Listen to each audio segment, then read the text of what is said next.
नमस्कार दोस्तों, rising dream academy में आपका स्वागत है।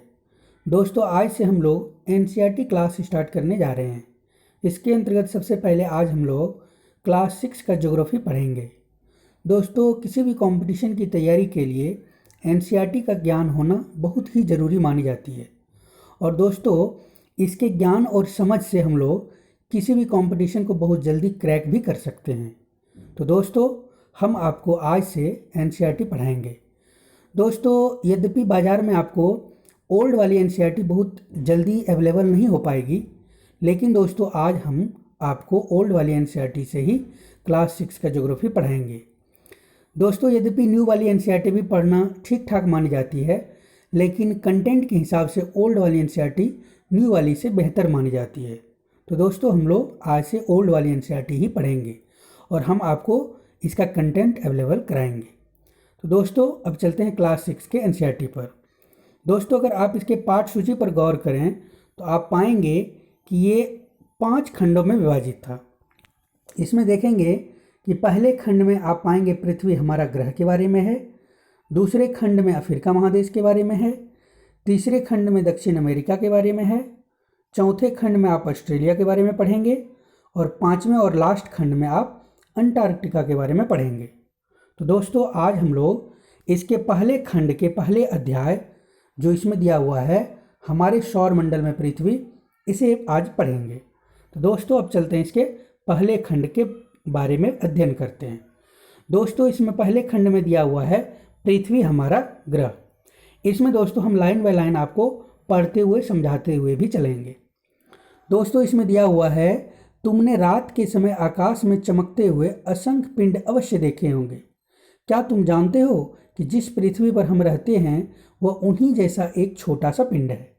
आकाश में हमारे सूर्य जैसे लाखों और भी सूर्य हैं, लेकिन हमसे बहुत दूर होने के कारण वे इतने बड़े और चमकदार नहीं दिखाई पड़ते, जबकि पास होने के कारण हमारा सूर्य बड़ा दिखाई देता है और गर्मी देता है। हमारी पृथ्वी के विषय में बहुत से रोचक तथ्य हैं। क्या तुम्हें पता है कि तुम सूर्य के चारों ओर चक्कर लगाते हो? यह सही है, और स्वयं पृथ्वी ही इस यात्रा में तुम्हारा वाहन है। इसके चलने की गति बहुत तेज है और यह एक परिक्रमण करीब 1 वर्ष में पूरा करती है। तुमने अब तक सूर्य के चारों ओर कितने चक्कर लगाए हैं, इसकी याद तुम्हारा जन्मदिवस दिला सकता है। सूर्य की परिक्रमा करने के साथ साथ पृथ्वी अपने अक्ष पर लट्टू की तरह भी घूमती है। अपने अक्ष पर एक घूर्णन पूरा करने में पृथ्वी को लगभग 24 घंटे लगते हैं। लेकिन क्या तुम्हें पृथ्वी के चलने का अनुमान या अनुभव होता है? जैसे पृथ्वी सूर्य की परिक्रमा करती है, ठीक वैसे ही चंद्रमा पृथ्वी की परिक्रमा करती है। उत्तरी और दक्षिणी ध्रुव पृथ्वी के 2 महत्वपूर्ण बिंदु हैं। इन ध्रुवों को आधार मानकर पृथ्वी के मॉडल ग्लोब पर अनेक काल्पनिक रेखाएं खींची गई है। ये रेखाएं उत्तर दक्षिण और पूर्व पश्चिम दिशाओं में खींची जाती है। इन रेखाओं की सहायता से हम पृथ्वी की धरातल पर किसी भी स्थान, नगर, देश, पर्वत शिखर आदि की स्थिति मालूम कर सकते हैं। भूमि, जल और वायु पृथ्वी के 3 महत्वपूर्ण परिमंडल हैं।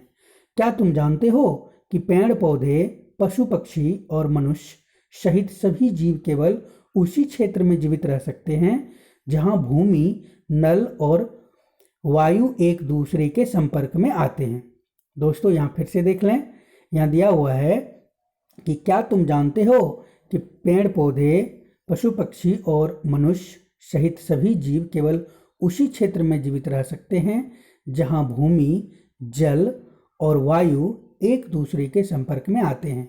यह पृथ्वी का चौथा परिमंडल है, जो अन्य 3 परिमंडलों की तुलना में सबसे छोटा है, परंतु हम सब के लिए यह बहुत ही महत्वपूर्ण है। तो दोस्तों, ये था थोड़ा सा ओवरव्यू पृथ्वी हमारा ग्रह के बारे में। इसके प्रथम टॉपिक जो दिया हुआ है दोस्तों, हमारे सौर मंडल में पृथ्वी, इसका अध्ययन हम लोग करते हैं।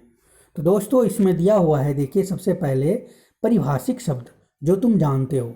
इसमें सबसे पहले दिया हुआ दोस्तों, तारा, वह खगोलीय पिंड जिसमें अपनी ऊष्मा और प्रकाश है। हम लोग सभी जानते हैं दोस्तों कि तारे में अपनी ऊष्मा और प्रकाश होती है। इसके बाद दोस्तों दिया हुआ ग्रह, वह खगोलीय पिंड जो सूर्य का परिक्रमण करता है और उससे ऊष्मा तथा प्रकाश प्राप्त करता है। दोस्तों हम सभी जानते हैं ग्रह का अपना प्रकाश नहीं होता है, यह सूर्य का परिक्रमा करता है और उसी से ऊष्मा और प्रकाश प्राप्त करता है, जैसे पृथ्वी एक ग्रह है। इसके बाद दोस्तों उपग्रह के बारे में है, वह खगोलीय पिंड जो एक ग्रह की उसी प्रकार परिक्रमा करता है जिस प्रकार एक ग्रह सूर्य की परिक्रमा करता है। दोस्तों उपग्रह ग्रह की परिक्रमा करते हैं और ग्रह सूर्य की परिक्रमा करते हैं। तो दोस्तों हम ये तीनों पारिभाषिक शब्दों के बारे में जान लिए। अब आगे चलते हैं दोस्तों। इसमें दिया हुआ है, आकाश को देखना सचमुच कितना अच्छा लगता है। दिन में तो सूर्य चमकता है और सांझ ढलते ही आकाश में असंख्य प्रकाश बिंदु जगमगाने लगते हैं। घटता बढ़ता चंद्रमा भी आकाश की शोभा बढ़ाता है। महीने के कुछ भाग में चंद्रमा हमें दिखाई नहीं पड़ता। सूर्य, चंद्रमा और रात के समय आकाश में जगमगाते लाखों पिंड खगोलीय पिंड कहलाते हैं। इन्हें आकाशीय पिंड भी कहा जाता है। हमारी पृथ्वी भी एक खगोलीय पिंड है। तो दोस्तों खगोलीय पिंड के बारे में आपको ध्यान रखना है कि सूर्य, चंद्रमा और रात के समय आकाश में जगमगाते जो लाखों पिंड हैं वो सभी खगोलीय पिंड है, जिसमें से पृथ्वी भी एक खगोलीय पिंड है। दोस्तों आगे है, जिन खगोलीय पिंडों में अपनी ऊष्मा और प्रकाश होता है वे तारे कहलाते हैं। दोस्तों इन्हीं खगोलीय पिंडों में जिनमें अपनी ऊष्मा और प्रकाश होता है वे तारे कहलाते हैं। वास्तव में ये पिंड गैसों से बने हैं और आकार में बहुत बड़े और गर्म हैं। दोस्तों आपको ध्यान रखना है कि तारे जो है ये गैसों से बने होते हैं और आकार में बहुत बड़े होते हैं।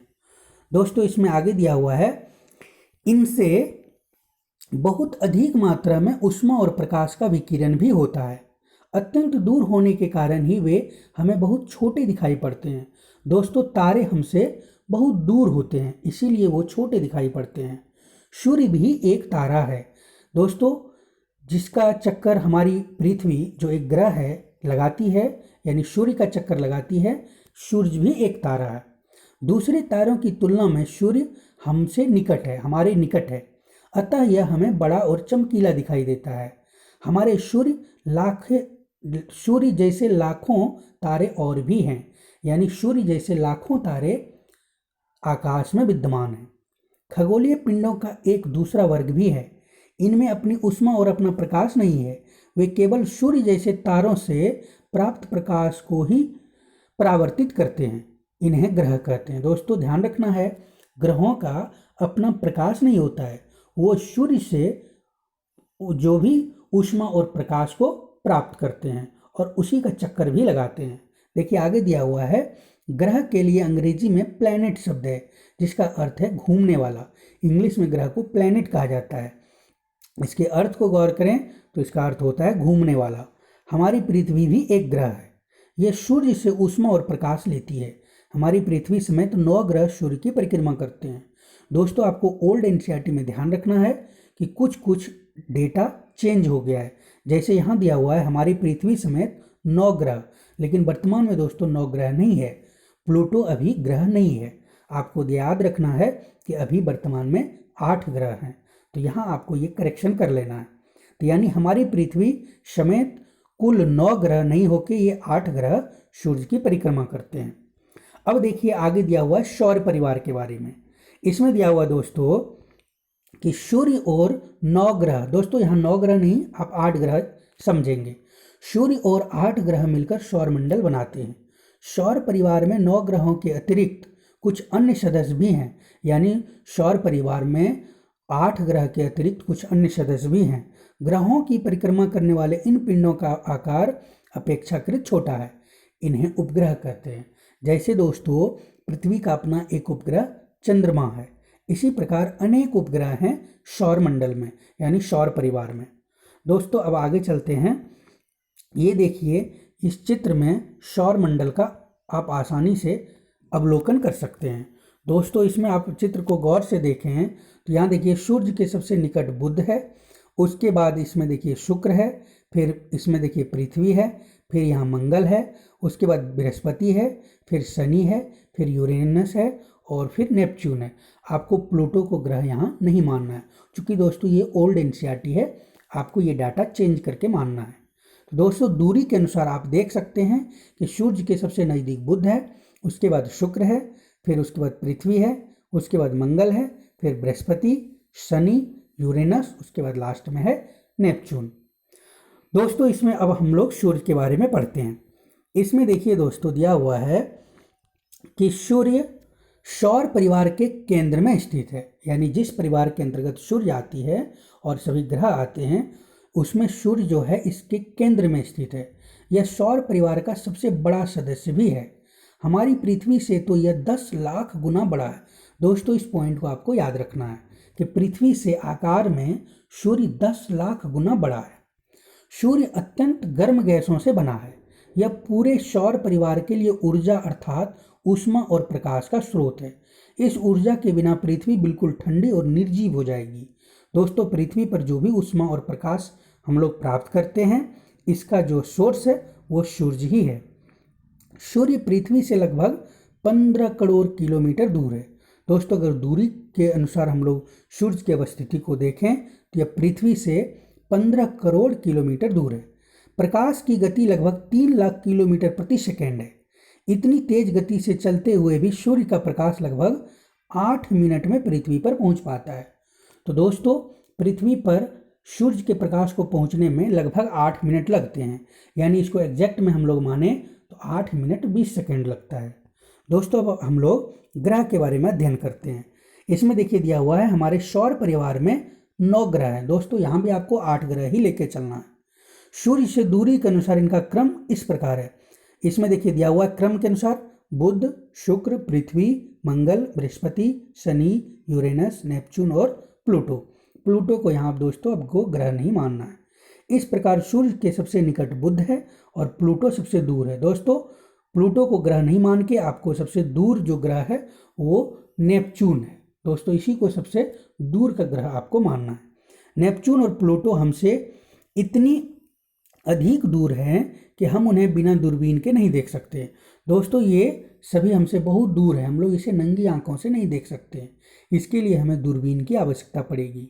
चित्र 1 में उन 4 ग्रह को देखो जो पृथ्वी से बड़े हैं। दोस्तों इसमें आप देख सकते हैं इस चित्र में कि इसमें जो भी ग्रह हैं 4 ग्रह हैं जो पृथ्वी से बड़े हैं।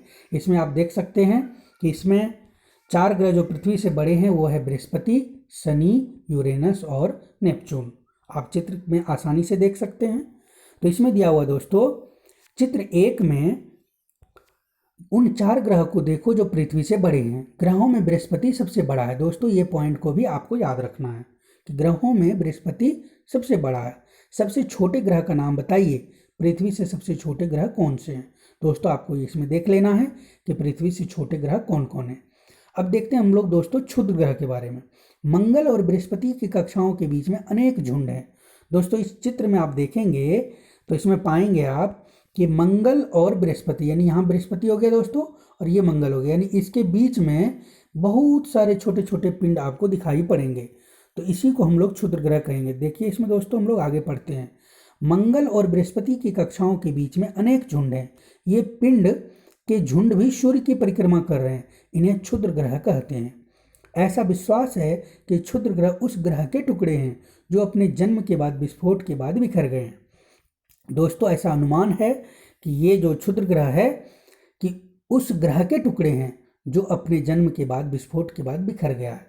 सौर परिवार के सभी 9 ग्रह सूर्य की परिक्रमा करते हैं। इनके परिक्रमा पथ दीर्घवृत्ताकार है। दोस्तों इस पॉइंट को भी आपको याद रखना है कि जो भी इसके ग्रह सूर्य की परिक्रमा करते हैं उसका पथ दीर्घवृत्ताकार है, जिन्हें कक्षा कहते हैं, और इसी दीर्घवृत्ताकार पथ को हम लोग कक्षा कहते हैं। परिक्रमा करते हुए उन सब की दिशा एक ही रहती है, यानी सब एक ही दिशा में परिक्रमा करते हैं। सभी ग्रह अपने अक्ष पर भी घूमते हैं, यानी सूर्य की परिक्रमा करने के साथ साथ सभी ग्रह अपने अक्ष पर भी घूमता है। लेकिन दोस्तों इसमें एक्सेप्शन दिया हुआ है। इसमें दिया हुआ है शुक्र और यूरेनस को छोड़कर अन्य सभी ग्रहों के घूर्णन और परिक्रमण की दिशा एक ही रहती है। लेकिन दोस्तों शुक्र और यूरेनस को आप पाएंगे कि इसका घूर्णन और परिक्रमण की दिशा सेम नहीं रहती है। जैसे जैसे सूर्य से ग्रहों की दूरी बढ़ती जाती है वैसे वैसे ही उनके परिक्रमण का समय भी बढ़ता जाता है। दोस्तों इसका मतलब हुआ कि जैसे जैसे आप सूर्य से दूरी बनाते चलेंगे तो जो भी ग्रह जितने दूर होंगे उसका परिक्रमण काल भी उसी अनुसार बढ़ते जाएगा। जैसे दोस्तों इसमें दिया हुआ है बुध सूर्य के सबसे निकट है, यानी बुध जो है सूर्य के सबसे निकट है, अतः उसे सूर्य का एक चक्कर लगाने में 88 दिन लगता है। सिर्फ 88 दिन में बुध ग्रह सूर्य का एक चक्कर लगा लेता है। दोस्तों इसके बाद दिया हुआ इसके विपरीत सूर्य से सबसे दूर होने के कारण प्लूटो को इसकी एक परिक्रमा करने में लगभग 248 वर्ष लगते हैं। दोस्तों यद्यपि अभी प्लूटो ग्रह नहीं है, फिर भी इसको हम देख लेते हैं कि प्लूटो चूंकि सबसे दूर है सूर्य के, तो इसका एक परिक्रमा पूर्ण करने में 248 वर्ष लगते हैं। हमारी पृथ्वी सूर्य का एक चक्कर लगभग 365 दिन 6 घंटे में पूरा करती है, जिस पर हम लोग निवास करते हैं, यानी पृथ्वी सूर्य का एक चक्कर 365 दिन 6 घंटे में पूरा करती है। दोस्तों नेक्स्ट हम लोग देखते हैं आगे, ग्रहों द्वारा प्राप्त ऊष्मा की मात्रा सूर्य ग्रह की सूर्य से दूरी पर निर्भर करती है। दोस्तों इसका मतलब हुआ कि ग्रह जितनी सूर्य से दूरी पर होंगे उसी प्रकार उसको ऊष्मा और प्रकाश प्राप्त होगा। जो जितना नज़दीक होगा उसे उतना ज़्यादा ऊष्मा और प्रकाश मिलेगा, जो जितना दूर होगा उसे उतना कम ऊष्मा और प्रकाश मिलेगा। इसमें आगे दिया है बुध सूर्य के सबसे निकट है, इसीलिए उसे सूर्य से सबसे अधिक गर्मी मिलती है। सूर्य से सबसे अधिक दूरी प्लूटो की है, इसीलिए यह सौर परिवार का सबसे ठंडा ग्रह है। यानी दोस्तों अगर हम प्लूटो को छोड़ दें तो अभी सौर परिवार का सबसे ठंडा ग्रह नेपच्यून हो जाएगा। दूसरे शब्दों में जो ग्रह सूर्य के जितना निकट है उसका तापमान भी उतना ही अधिक है। क्या तुम कल्पना कर सकते हो कि यदि पृथ्वी सूर्य के सबसे अधिक निकट होती या फिर सबसे अधिक दूर होती तो क्या परिणाम होता? तो देखो दोस्तों इसमें दिया हुआ है, ऐसा अनुमान है कि यदि सूर्य की ऊष्मा केवल 10% बढ़ या घट जाए तो पृथ्वी का अधिकांश भाग एक गर्म मरुस्थल या बर्फीले ठंडे मरुस्थल में बदल जाएगा। यानी दोस्तों अगर जिस अवस्थिति में अभी हमारी पृथ्वी है, अगर सूर्य का ऊष्मा 10% बढ़ जाए तो पृथ्वी गर्म मरुस्थल में परिवर्तित हो जाएगा, और यदि सूर्य का ऊष्मा 10% घट जाए तो हमारी पृथ्वी जिस पे जीवन संभव है यह बर्फीले ठंडे मरुस्थल में बदल जाएगा। तो दोस्तों इसके आगे हम लोग देखते हैं पृथ्वी के बारे में। पृथ्वी के बारे में हम लोग पढ़ते हैं आगे। इसमें दिया हुआ है पृथ्वी हमारा ग्रह है, सूर्य से दूरी के क्रम में इसका तीसरा स्थान है। दोस्तों इसको आपको याद रखना है। सूर्य से दूरी के क्रम में देखें तो सबसे पहले बुध है, उसके बाद शुक्र है, उसके तीसरे नंबर में है पृथ्वी। दोस्तों आकार की दृष्टि से पृथ्वी का स्थान 5वां है। आकार की दृष्टि से देखें तो इसका स्थान 5वां है। शुरू के 4 ग्रह का नाम मैं बता देता हूं दोस्तों। सबसे बड़ा हो गया बृहस्पति, उसके बाद शनि, उसके बाद यूरेनस, उसके बाद नेपच्यून, और फिर 5वें स्थान पर पृथ्वी आती है। दूसरे ग्रहों के समान पृथ्वी भी एक गोला है, किंतु ध्रुवों पर यह कुछ चपटी है। आकार और बनावट में पृथ्वी शुक्र ग्रह के समान है। देखिए दोस्तों इसमें दिया हुआ है आकार और बनावट की दृष्टि से यह शुक्र ग्रह के समान है, लेकिन इसमें एक अनोखापन भी है। अब तक प्राप्त जानकारी के अनुसार सौर परिवार में पृथ्वी ही ऐसा अकेला ग्रह है जहां जीवन है। जलवायु की उपयुक्त दशाओं के कारण ही पृथ्वी पर ऐसा हो सका है। पृथ्वी पर जल और वायु की उपस्थिति से ही जीवन संभव हुआ है। दोस्तों पृथ्वी पर जो भी जल और वायु की उपस्थिति है, इसी के कारण यहाँ जीवन संभव हुआ है। अंतरिक्ष यात्रियों ने पृथ्वी को अंतरिक्ष से देखा है और उनका कहना है कि पृथ्वी नीली दिखाई देती है। इसके नीले दिखने का कारण दोस्तों यहाँ की पानी है, इसलिए इसे नीला ग्रह भी कहते हैं। यानी दोस्तों पृथ्वी के आकार के समान जो है आप देखेंगे शुक्र ग्रह है, और पृथ्वी को नीला ग्रह भी कहा जाता है। इसका रीजन है दोस्तों यहाँ की पानी। ये पृथ्वी पर पानी ही पानी है, यानी यहाँ आप देखेंगे कि 3 भाग में 2 भाग यहाँ पानी है। दोस्तों अब हम लोग उपग्रह के बारे में पढ़ते हैं। इसमें आगे देख रहे हैं आप कि अंग्रेजी में उपग्रह को सैटेलाइट कहते हैं, जिसका अर्थ होता है साथी या सहचर। अपने नाम को सार्थक करते हुए ये उपग्रह अपने अपने ग्रहों की परिक्रमा करते हैं। दोस्तों उपग्रह ग्रहों की परिक्रमा करते हैं और उनके साथ ही साथ सूर्य के इर्द गिर्द भी चक्कर लगाते हैं। उदाहरण के लिए चंद्रमा पृथ्वी का एक उपग्रह है। यह पृथ्वी की परिक्रमा करने के साथ ही इसमें देखिए दोस्तों आगे है सूर्य की भी परिक्रमा करते हैं। दोस्तों ये चंद्रमा पृथ्वी का परिक्रमा करने के साथ साथ सूर्य की भी परिक्रमा करते हैं। अब हम हमारे सौर परिवार में 44 उपग्रहों की खोज हो चुकी है। दोस्तों ये पुराना डेटा है, आप गूगल से इसे देख लेंगे कि वर्तमान में सभी ग्रहों को मिलाकर कितने उपग्रह खोजे गए हैं। दोस्तों बुध और शुक्र को छोड़कर शेष सभी ग्रहों की एक या अधिक उपग्रह हैं। दोस्तों अभी भी बुध और शुक्र ग्रह के पास एक भी उपग्रह नहीं है। ग्रहों की भांति उपग्रहों में भी अपना प्रकाश नहीं है। जैसे दोस्तों हम लोग पढ़े हैं कि ग्रहों को अपना प्रकाश और ऊष्मा नहीं होती है, उसी प्रकार उपग्रहों को भी ग्रहों की भांति अपना प्रकाश नहीं है। ये उपग्रह भी सूर्य से प्राप्त प्रकाश को ही परावर्तित करते हैं। दोस्तों ये हुई उपग्रह की बात। अब हम लोग पढ़ते हैं कि पृथ्वी का जो एक उपग्रह है चंद्रमा, इसके बारे में हम लोग पढ़ते हैं। दोस्तों वीडियो लंबा नहीं हो जाए इसीलिए हम लोग ये वीडियो यहीं स्टॉप करते हैं और इसके दूसरे भाग में हम लोग यहाँ आगे पढ़ेंगे। तो दोस्तों यह एनसीईआरटी क्लास आपको कैसा लगा हमें ज़रूर बताइएगा। इसके अगले वीडियो में हम लोग इसका पार्ट 2 लेके आएंगे। अगर ये वीडियो आपको पसंद आया तो वीडियो को लाइक करें, हमारे चैनल को सब्सक्राइब करें और इसे ज़्यादा से ज़्यादा शेयर करें। दोस्तों अगले वीडियो का आपको इंतज़ार रहेगा। Thanks for watching.